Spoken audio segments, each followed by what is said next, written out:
Good morning, everyone. Welcome, and thank you for joining us for our Northern Light Health Good Health is Good Business Zoom conference. Today, in recognition of Breast Cancer Awareness Month, we will focus our discussion on women's health and the importance of prevention. You may have heard in recent news of Katie Couric's breast cancer diagnosis and subsequent treatment.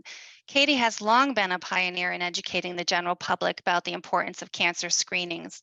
And with her own personal battle now underway, her message stressing the importance of early detection is even more powerful. There are women's health clinics across the state of Maine and beyond. So, what makes women's health different than primary care, for instance? When would a woman seek care from a women's health provider? And how can employers support women's health and encourage prevention? We will touch upon all of these questions and more this morning. I'm Karen Hawks, Vice President of Operations at Northern Light Beacon Health, and I'll be your moderator for the next hour. Please join me in welcoming our expert panelists today.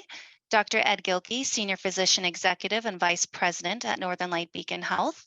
Rachel Downs, a breast cancer survivor and member of Northern Light Cancer Care's Breast Cancer Advisory Board.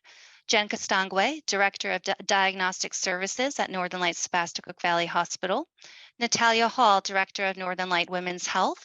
And Dr. Elizabeth Dennis, an internal medicine physician and director of the Adult Cancer Survivorship Program at Northern Light Cancer Care. Before we get started with today's panel discussion, I will read our legal disclosure. The coronavirus pandemic is an ongoing, continuously evolving situation. Northern Light Health encourages everyone to follow federal and state governmental guidance and mandates. The information presented in this session is provided for educational purposes only and is not meant to substitute professional or medical judgment. Northern Light Health does not know the particulars of your situation, so the information presented today is intended to be general in nature and may not apply in every individual situation. Northern Light Health and the presenters make no guarantees or warranties regarding any of the information provided. So now that we have said that, this hour is intended for you, and we welcome and encourage your questions at any time using the question and answer function. Also, I hope each of you will take a few minutes immediately following this hour to answer our quick 5-question survey.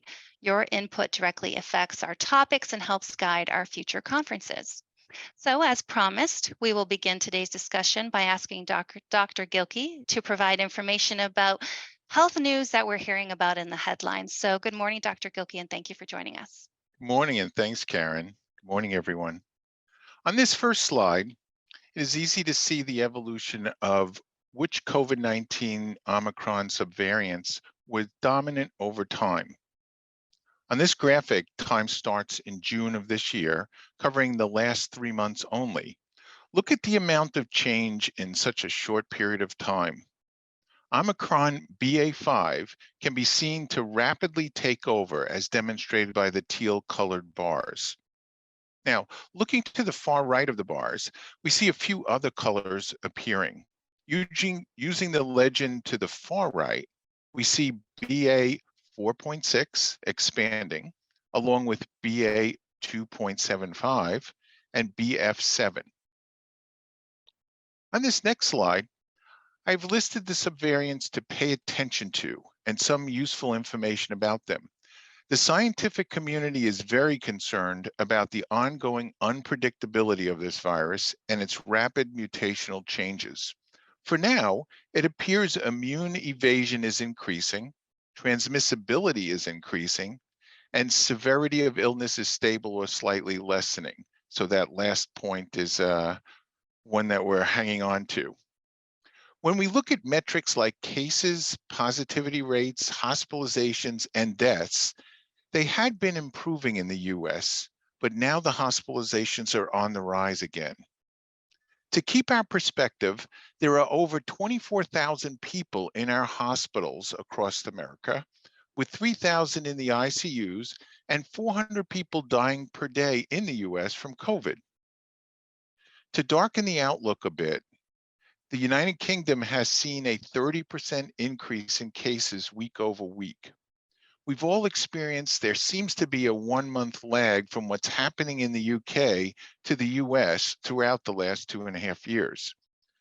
Finally, the most predictive metric, wastewater surveillance, is showing more viral particles with the concerning new subvariants and increasing proportion. So on the next slide, so what's the bottom line? Another surge is likely over the next month or so. What should we do about it? Boosters, wear high quality masks when in indoor public places, maintain indoor social distancing, wash hands, sanitize surfaces, assure good ventilation, and isolate those who are sick. Now let's switch gears and take a look at flu on the next slide. Flu is shaping up to be a real bear this season. Decreased immunity in the community from all of the protective behaviors for COVID over the last 2 seasons, plus a severe flu season in the Southern Hemisphere adds up to an expected severe season in the US. More than ever, a flu shot is needed. Unfortunately, we're likely to see a lukewarm acceptance by the public and subsequently significant flu. Let's not forget that flu kills 60,000 in the US annually. Finally, on this next slide, a quick check on monkeypox. We've seen 25,000 cases in the US with 2 deaths. Transmission is still predominantly men having sex with men. While monkeypox is not a sexually transmitted disease, the close skin contact is the reason for transmission. Case counts are fortunately declining due to behavior changes and vaccinations. 19 children have been reported with monkeypox. Switching to school and hugging amongst children are not risks for transmission. The flight pattern for monkeypox is for continued decreasing cases and likely occasional flare-ups. This next slide is info to get a vaccination, booster, or flu shot. Thank you. Back to you, Karen. Thank you, Dr. Gilkey. And before we move on, I'd like to just talk a little bit about the booster, and particularly the new booster that is now available. For those of many people who have received COVID vaccines before, and including the prior booster, it's common, I think, to have a sense of unease, not really understanding what makes this new booster different. Is there any information that you can share about the science that's going to make people feel more comfortable and confident in their decision to get that booster? Yeah, Karen, this is a very important question. What the public gets as news is that the new bivalent COVID-19 booster was tested on only 8 mice. And people's reaction, of course, is 8 mice and you want me to take that shot?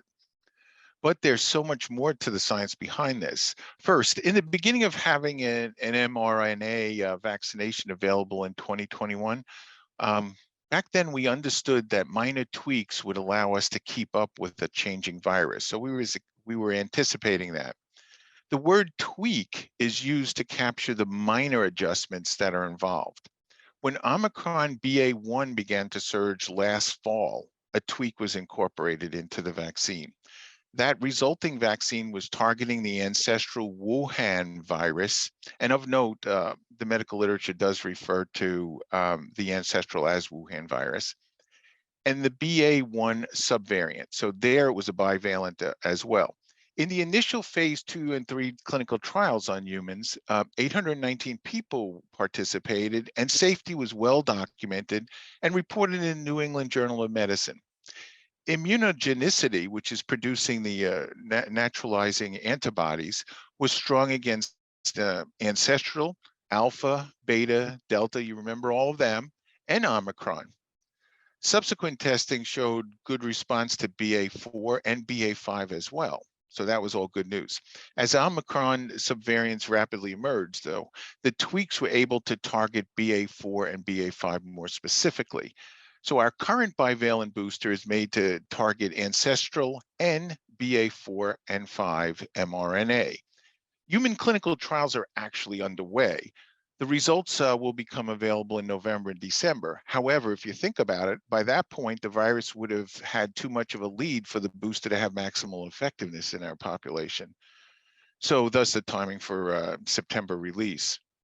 Additionally, we understand that the annual flu vaccine is tweaked to provide protection against the current strains circulating the world. These vaccines are tested on animals and not humans. So you see the correlation with how vaccines are developed and evolve between flu and COVID, for instance. The safety profiles don't change with the fine tuning done to the vaccination. What they look for is a strong immune response, and that's where the 8 mice come in. They had an excellent response developing neutralizing antibodies to BA4 and BA5, just what was hoped for. So this subject is really a perfect example of needing the rest of the story. And then I'll Mhm. just end on a personal note. I received the bivalent booster on September 6th.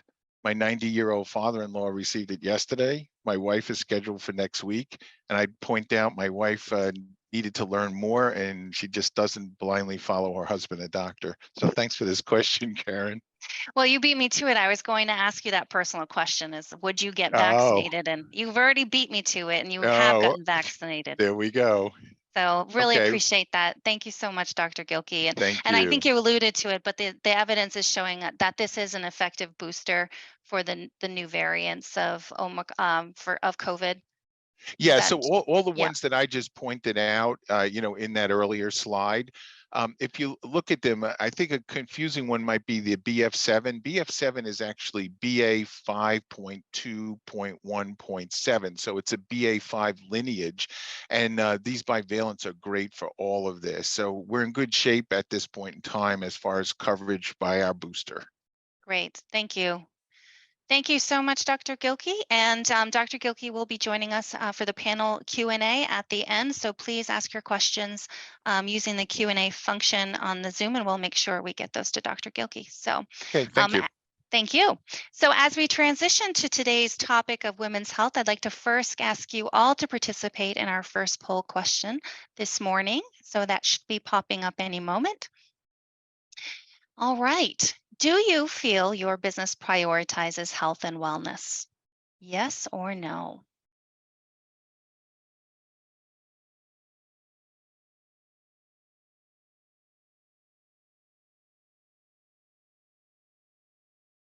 And once Lainey feels we have a good response rate, we'll see what you all said. Fantastic. 83% report that they do feel their employer prioritizes health and wellness. So that's exciting to see. And so let's talk a little bit about how employers support health and wellness and how they can better support women's health specifically. So why should we prioritize women's health? We know that women make up a majority of the workforce at 57%.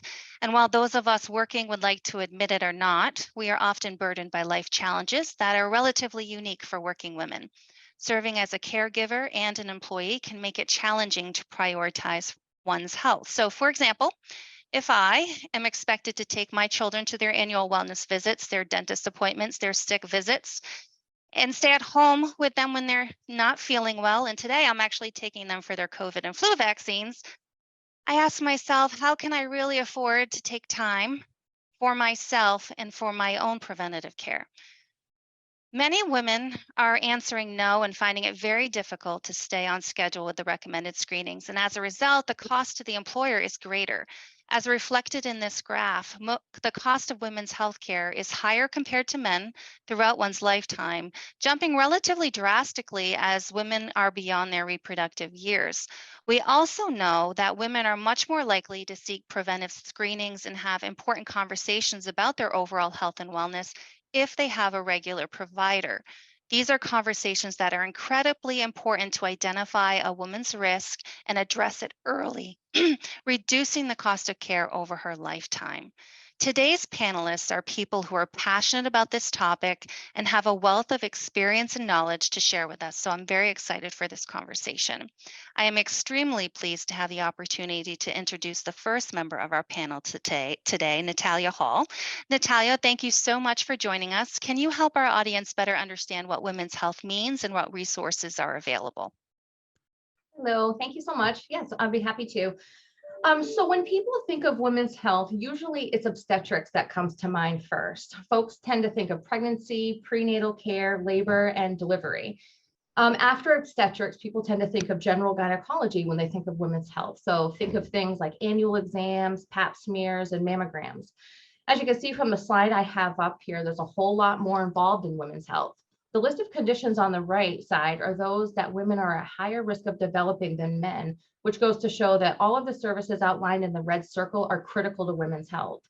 While obstetrics and gynecology are extremely important for women, the rest of the services are as well, especially considering that heart disease is the leading cause of death for women and is responsible for about 1 in 5 female deaths. Clearly, cardiology is women's health. Behavioral health is also women's health. From 2009 to 2019, the US mental health demand grew by 52%, with most care being requested by women. Studies have proven that women experience anxiety, insomnia, depression, and PTSD at higher rates than men do. Women are also 3 times more likely to be responsible for housework and childcare, leading to increased stress levels. Any women in the audience find this information as relatable as I do? Next slide, please. Women's health is complex, and an added layer to that is that the care needed by women varies by location and demographic. Maine, as we know, is the oldest state in the nation, and the pie charts here show that from 2018 to 2028, Maine's 65 plus female population is going to keep growing. And then healthcare has a responsibility to prepare appropriately for that. With the female population aging in our area, that leads to increased needs of specialty services such as urogynecology, pelvic care, and GYN oncology. The needs of young women and older women are different, so we have to be prepared to provide all that's needed. The number of deliveries is expected to continue to decrease nationwide as well, and that impacts our hospitals, especially those in areas where the number of annual deliveries is low to begin with. The advisory board projects, based on this population data, a significant increase in outpatient GYN services, both based on patient age and payer changes, because insurances are going to be more likely to pay for services performed in an outpatient setting than those that are performed inpatient. Next slide, please.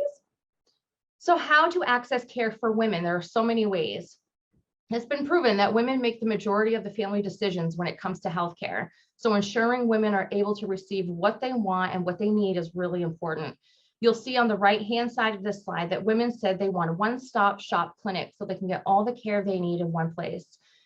When I think of that, I like to add the idea of pediatrics. How convenient would it be to be able to get your healthcare and your child's healthcare at the same time at the same place?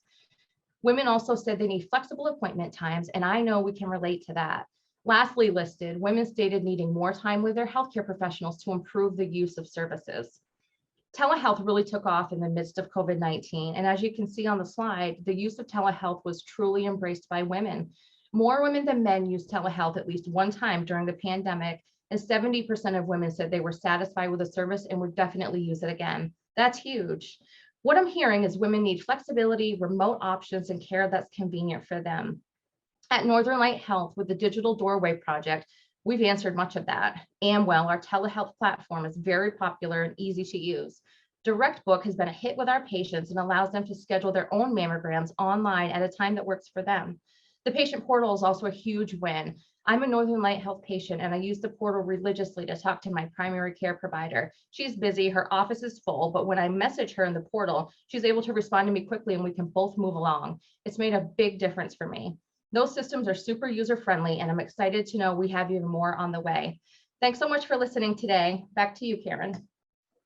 Thank you so much, Natalia. I think that for those of us who are in healthcare, I'm not clinical, so I had no idea how broad the scope of was for women's health until I actually joined Northern Light Health and started to work with the clinicians who deliver this great care. And so very helpful overview, really appreciate the detail you provided. And it's clear it's not only, a holistic approach to care, but it's also across the lifespan.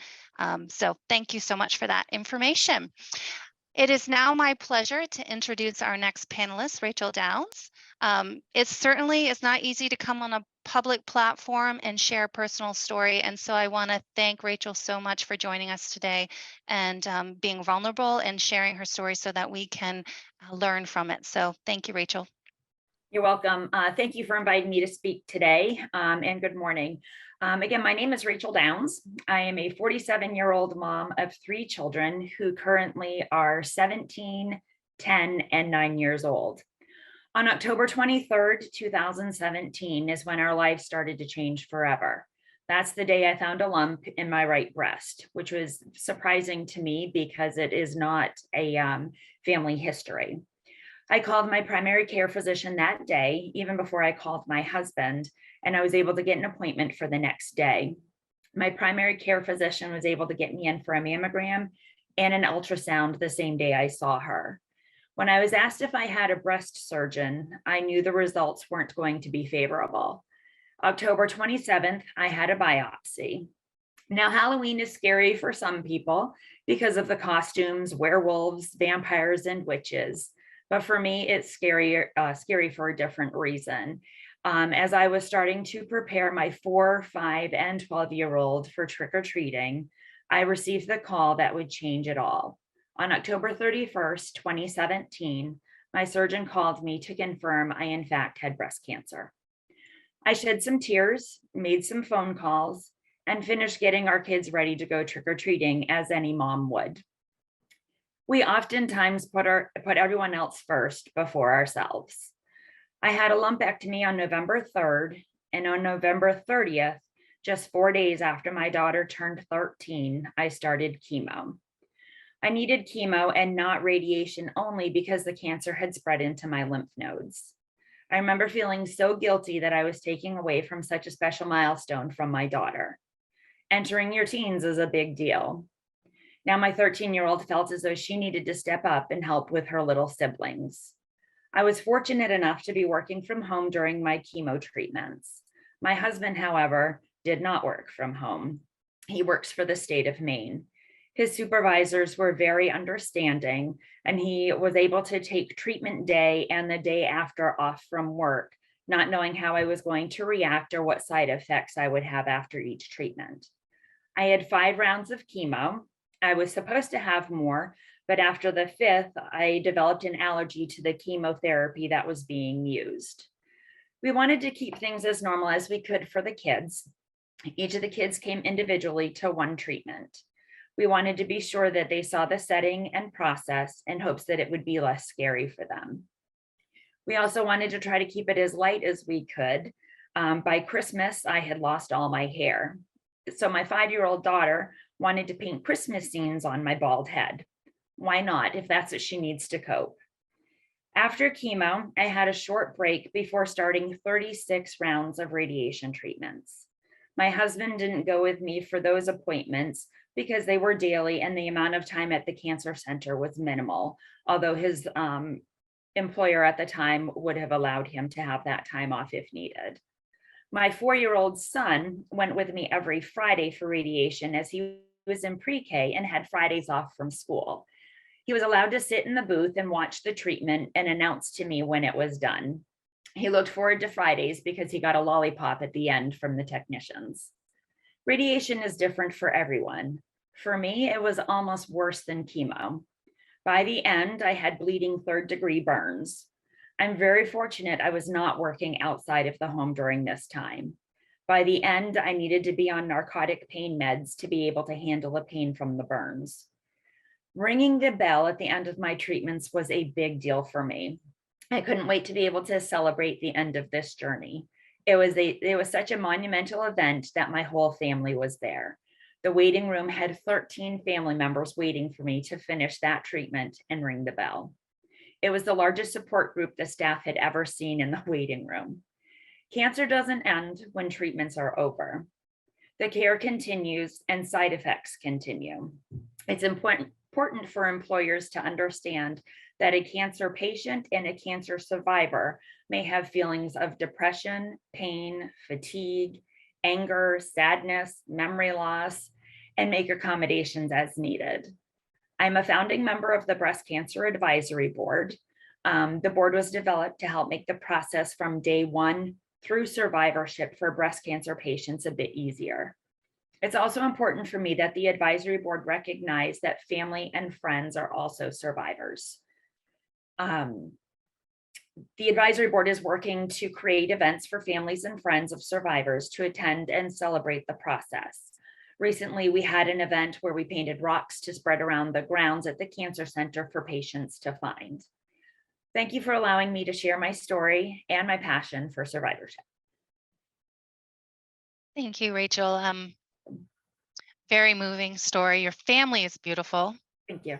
Um, and I'm a little emotional this morning, and I knew what you were going to say. So, but my goodness, I think it's just very relatable for women, particularly working women who have families, and so very much appreciate you joining us, and also for your work to support other women who are and patients who are diagnosed with cancer, who may not have the level of support that you were blessed to have with your family. So thank you so much.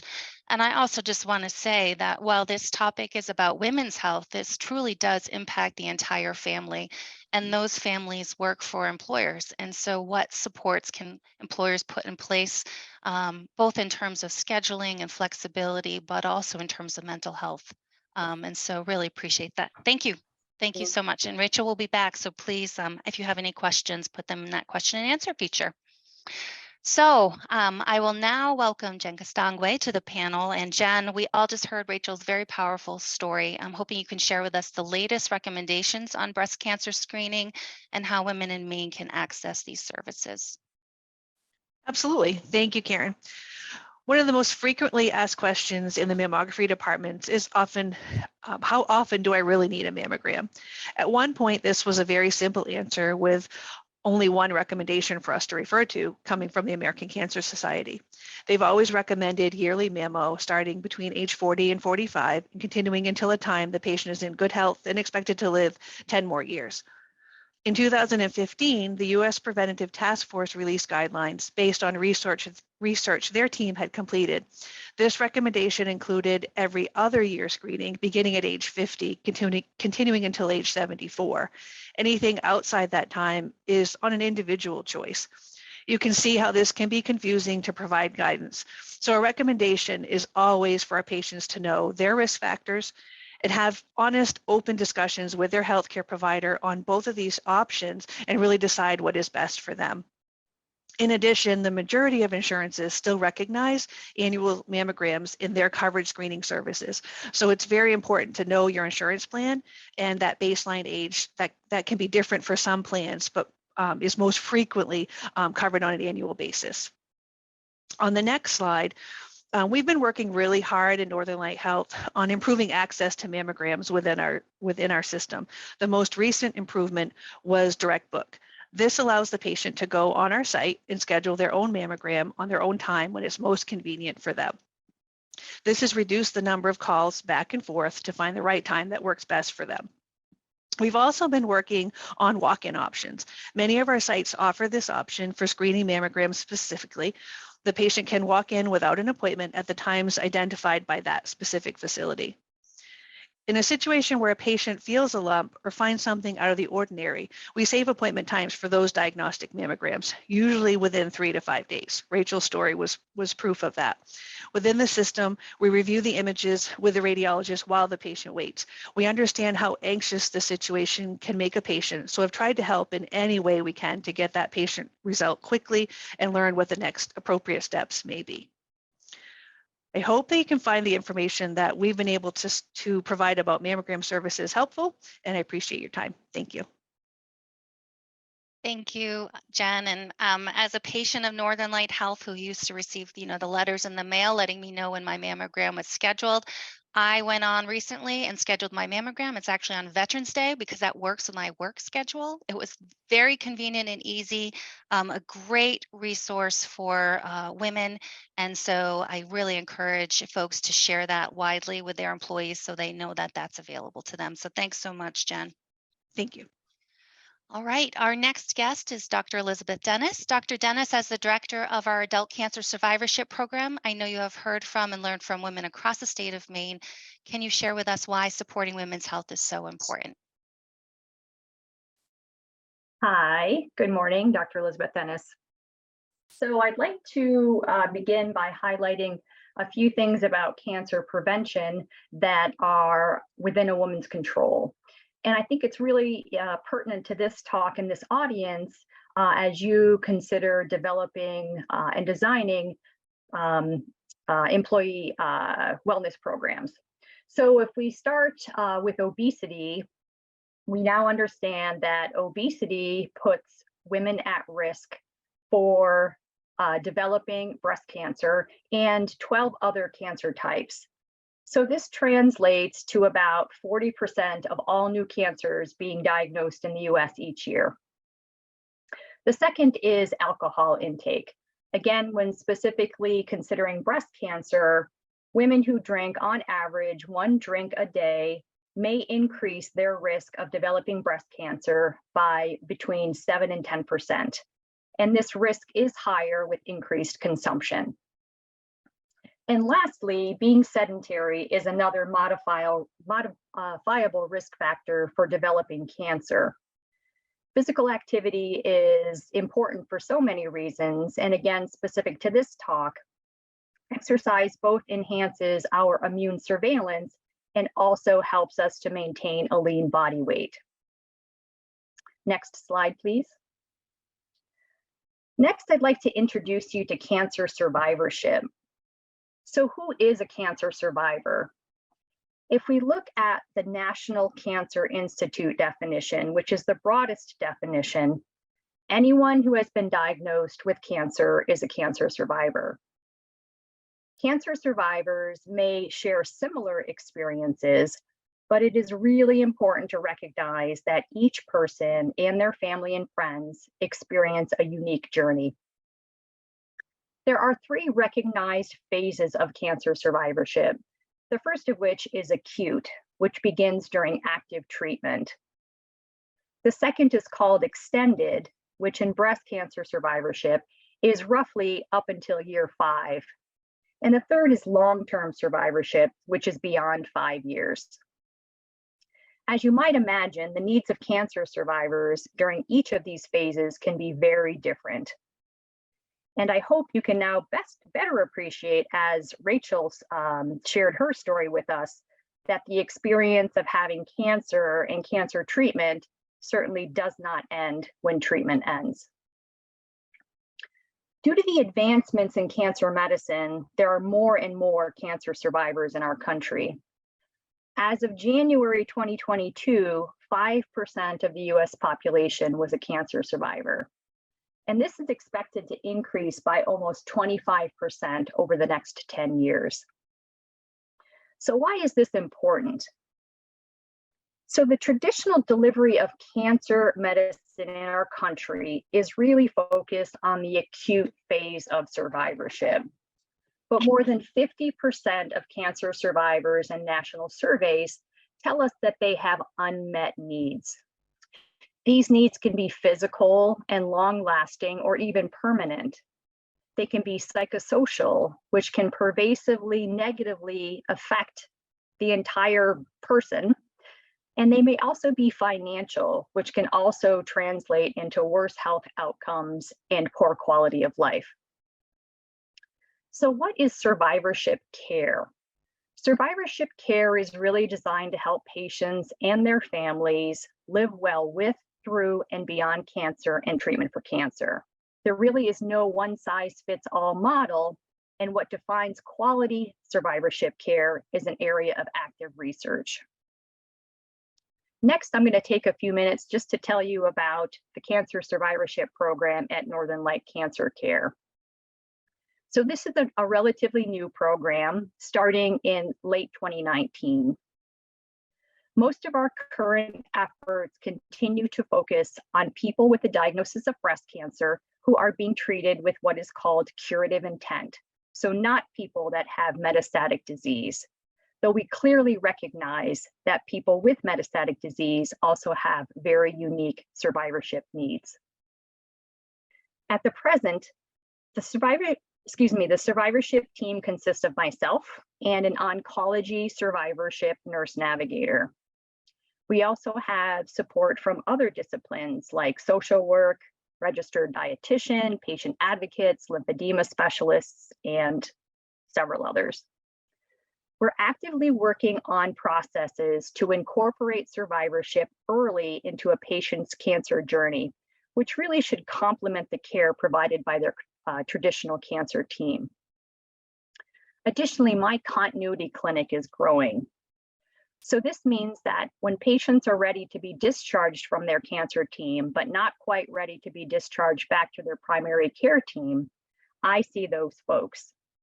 If we're considering breast cancer specifically, this is typically after year 5, and I see them annually through year 10, or sometimes beyond that if it's clinically appropriate. We are also working really hard to develop supportive services, not only for patients, but also for their families and other caregivers. Thank you for your time, and I much look forward to the Q&A session. Thank you so much, Dr. Dennis. And again, please use that question and answer feature to ask questions of the panelists. And at this time, I'd like to invite all of our panelists to turn on their cameras as we transition now. Before I ask the first question of the panel, however, I thought I would begin by asking a question of our audience. And so we have another poll question coming up. Which of the following are offered by your business to support women's health? And it appears that Lainey must have figured out how to click all that apply. But if for some reason that doesn't seem to be the case, please pick what you think is most impactful at your place of employment if you offer more than one of these options for your employees.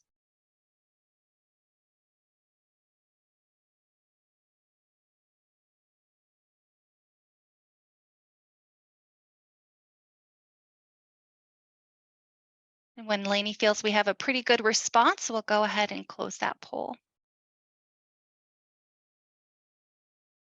Interesting, 82% say their employer offers a flexible schedule to accommodate medical appointments. 64% have that designated space for breastfeeding mothers. 5% on-site childcare, that's pretty amazing. That's one person's place of employment. 32% have a comprehensive insurance coverage.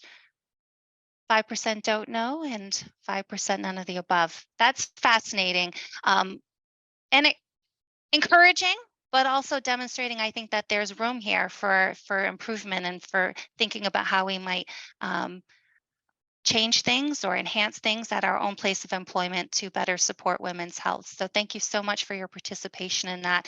And I'm going to actually, as a follow-up to that poll question, direct my first question to Rachel, who obviously was employed at the time of her cancer diagnosis and throughout her journey, and then her husband as well. I'd like to hear from you, Rachel, in terms of employers who have an employee who has received a cancer diagnosis or is currently battling cancer.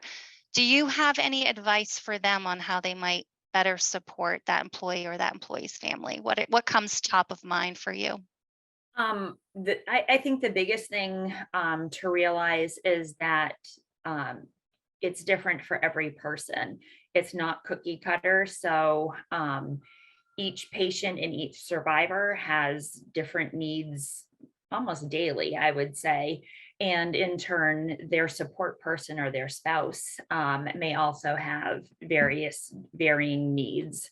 So just kind of be willing to be flexible and open and accommodate the patient or the spouse or support person as needed. Because again, you don't know, and the patient doesn't even know what's going to happen from day to day. But again, I was fortunate. I wasn't working outside the home during my treatments. I was working outside the home after the fact, so with follow-up appointments, and it was nice that they were very flexible with me for my schedule and being able to make my appointments. Great. Thank you so much, Jen, and appreciate that insight.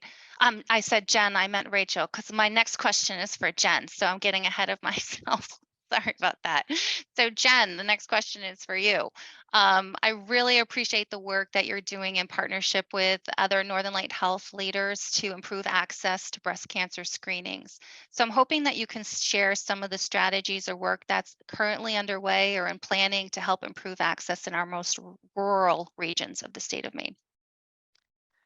One of the things that we are very excited about within the system is some changes coming to the Greenville area at CA Dean specifically, working on a mobile unit, building a mobile unit to provide screening mammogram services for those more rural areas. So we can actually bring the service to the patients rather than the patients having to come into one of our facilities. It's groundbreaking. That is pretty exciting. That's planning underway, but not yet active? Correct. Okay. but future state is that that will be an option. Absolutely. That is very exciting, and I know that many people will be supportive of that concept, because we know in our most rural areas access is an ongoing challenge. So thank you. All right, Natalia, you're up next. I've got a question for you. How does one get established with a women's health provider? Is a referral needed? Yeah, so getting established with a women's health provider is super easy. The women's health offices within Northern Light Health accept self-referrals. So it really can be as easy as picking up the phone and calling. If you have a GYN or gynecology issue going on, if you are pregnant, it's absolutely okay to call and say, hey, may I get an appointment, please? We can work on getting previous health records after the fact. It's always important to have any previous health records. So if that's something that you could work on ahead of time, that's helpful. A referral from a PCP is another great way to get into a women's health office. So if you're visiting with your PCP and you're interested in having a visit with an OBGYN in a specialty clinic, let your PCP know. They can put that referral in, and someone from a women's health office will reach out to you quickly with an appointment date and time that works for you. Mammograms, as we talked about, you can actually book online. So wanted to put that out there. That's been very convenient. We're getting really good positive feedback on that. Yeah, absolutely. And so just to confirm or help alleviate any confusion, women's health is or is not intended to replace primary care. It is not. So primary care and women's health are not the same. It's really important that patients maintain their relationship with their PCP. The PCP that a patient has is going to assist with many things that a women's health provider may not. So both relationships are critical. Okay, great. Thank you for Sure. clarifying that as well. So my next question, Dr. Dennis, I'll throw to you. Jen noted how important it is for women to discuss the risk factors for breast cancer with their healthcare provider. Could you help us understand what factors place a woman at higher risk for breast cancer versus average risk? Sure. So family history may, and that's outside of genetics. So if first, second degree relatives have a history of breast cancer, that may increase a woman's risk for breast cancer. Genetic breast cancer is actually the minority of breast cancer. So up to 5 to 10% of breast cancers are hereditary. And if women do carry a gene mutation that puts them at increased risk, that's a whole probably talk in and of itself, but that can put people at significantly increased risk for breast cancer. Certain races and ethnicities may increase one's risk. Women, as they grow older, are at increased risk. We can't do anything about that, shucky darn. Having dense breasts may put women at increased risk. And that's also something that women do not have control over, but that is reported out now on mammograms. So that can be another thing that women discuss with their providers who are ordering their mammography or recommending their breast screening. Other things that are not within a woman's control, starting their menstrual cycle early, having menopause late, having had, as younger women, having had certain illnesses which required radiation to the chest. So a young woman diagnosed with a lymphoma, for instance, requiring chest radiation as part of her treatment may be at a substantially increased risk for developing breast cancer, and hence should be starting breast cancer screening much earlier than the average risk person. So those are probably the biggies. Women who do not have children, again, that's a personal choice, but that's just what the science tells us. Women who do have children but do not breastfeed, so breastfeeding is protective. Getting a little stickier is birth control, various birth controls, especially the oral contraceptives may slightly increase a woman's risk of breast cancer but I think probably I'll just keep my mouth quiet there because it gets very controversial and I don't have enough time to to talk much about that, and I don't want to confuse people. There are some sort of iffy maybes out there, and one is diet. So maybe high fat diet, high processed or diet high in processed foods, but the jury's still out.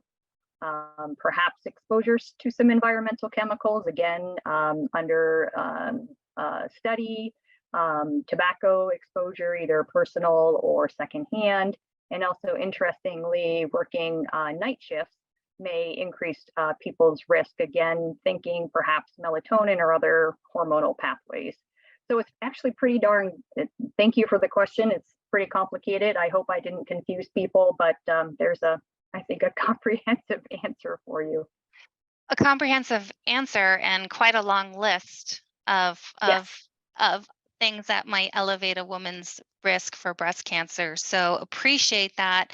And I also think that for those on the call who might be relatively new to the recommendations or not, I think there is potentially some uneasiness felt by women who are 40, who might not fall into the high risk bracket, but would rather know than not know.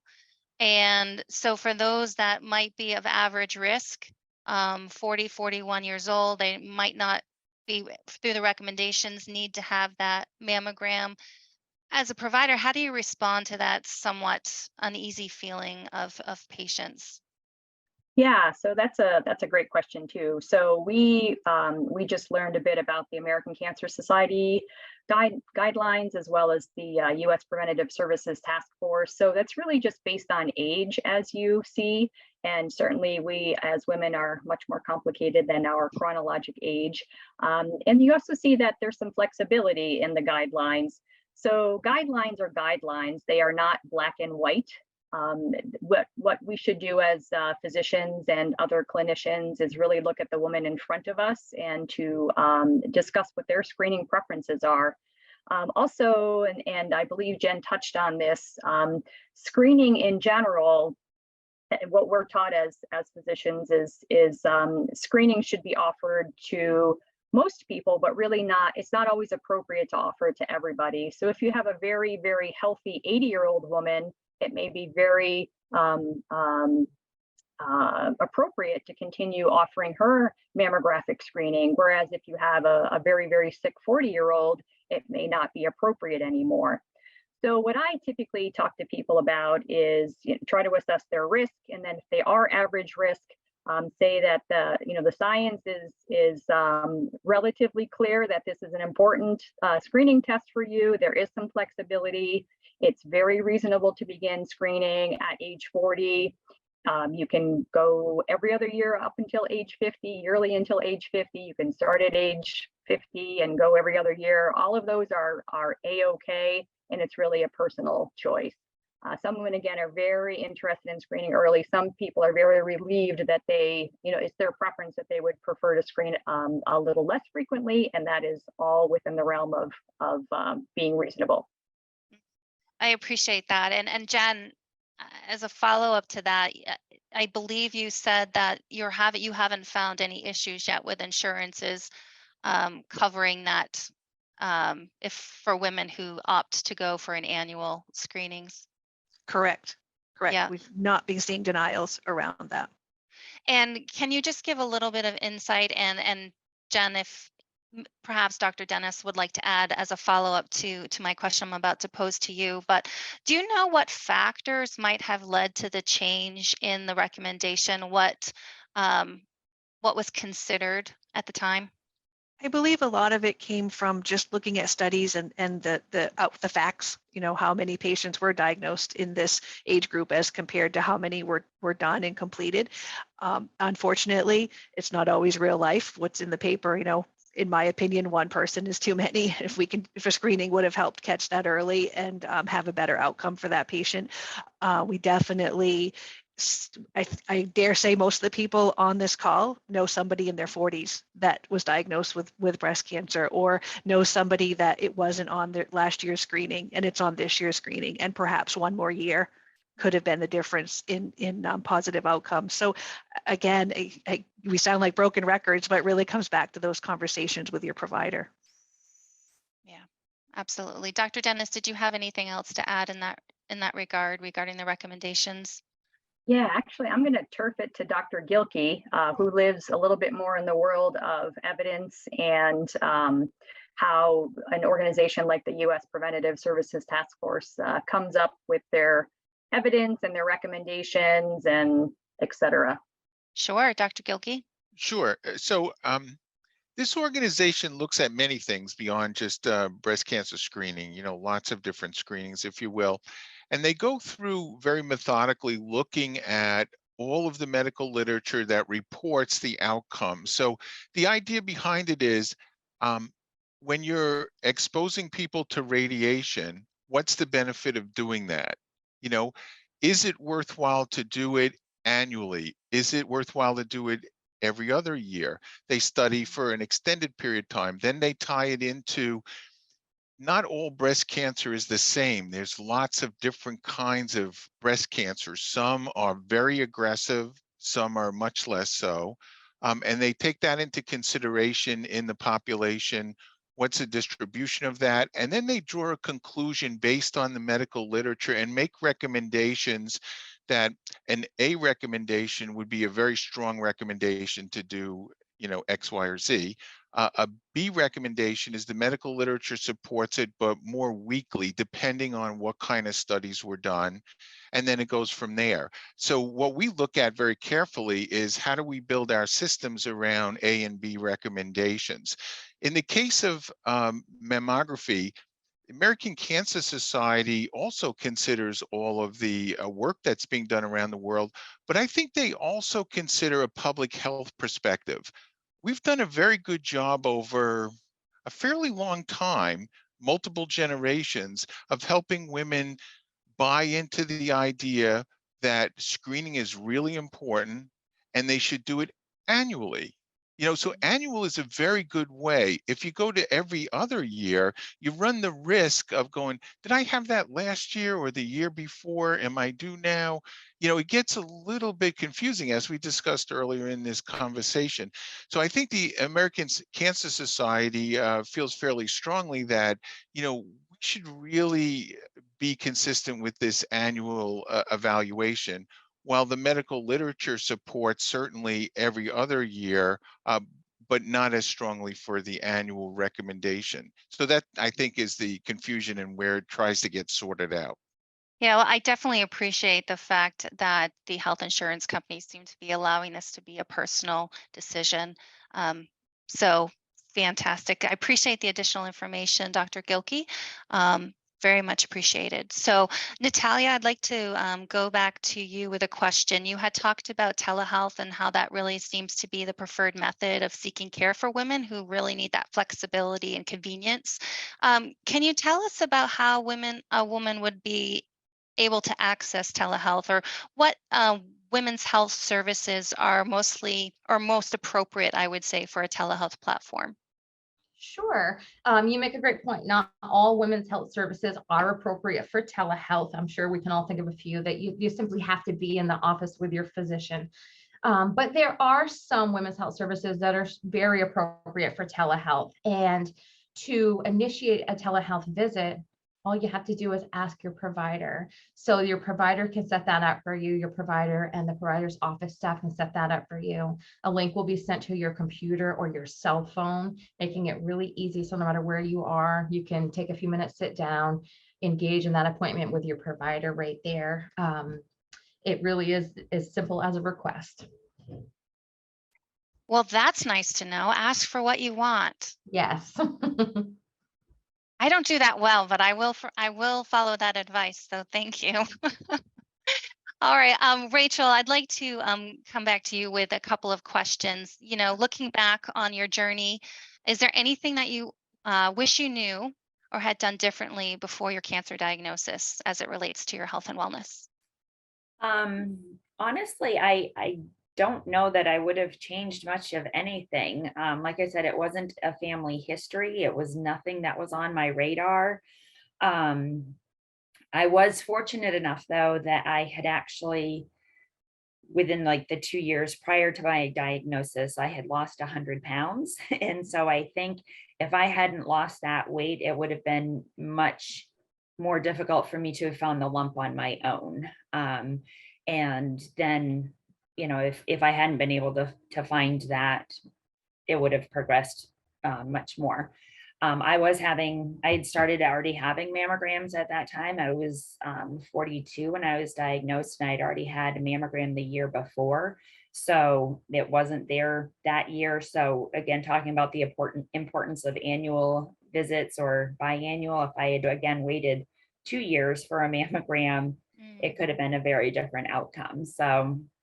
Um, so yeah, no, I don't believe that there's really much I would have changed as far as my previous health or my history or anything beforehand. Thanks, Rachel. And being mindful of the date, Halloween is almost here. And we Yeah. know what you were doing on Halloween in 2017. So keeping that in mind for women who are currently processing a cancer diagnosis, or maybe having to process a cancer diagnosis in the future, do you have any words of wisdom or advice or any encouragement that you'd like to share? Yeah, I actually, it's, I guess, kind of nice that I went through, as weird as it may sound, nice that I went through the journey I did, because I have had a lot of people since reach out to me when they find out they have either a lump or a scare or whatnot. And the biggest thing I tell them, and I tell their support person, is feel all the feelings that you feel. Like nothing is wrong. If you're feeling angry, that's fine. If you're feeling happy, it's okay to be happy during this time too, like just feel everything you feel and nothing is wrong. And if people look at you weird because they think you shouldn't be having that feeling, then that's on them, not on you. But just that's the biggest piece of advice that I would give.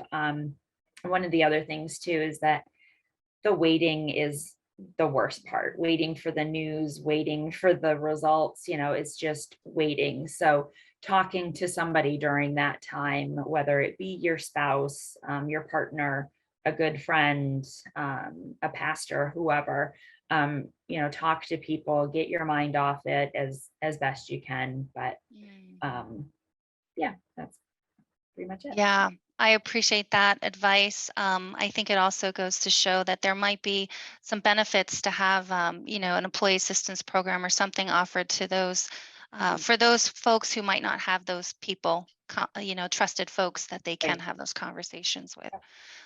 Very, very much appreciate you joining us, Rachel. And I think your comments and words are a great closing of our hour together. I do want to thank each of our panelists for joining us today. It was a very powerful hour. Just a reminder for our audience, you can find the recordings of all of our Zoom conferences, including today's, on our Northern Light Health website. And I hope this hour has been a support to you, a help for you, your employees, and our communities. And just a reminder, we will be emailing you a survey right after our conference today. And please be sure to give us your feedback so we can continue to provide relevant information. Our next session will be on November 10th, when we discuss the emotional, physical, and financial toll of diabetes in recognition of Diabetes Awareness Month.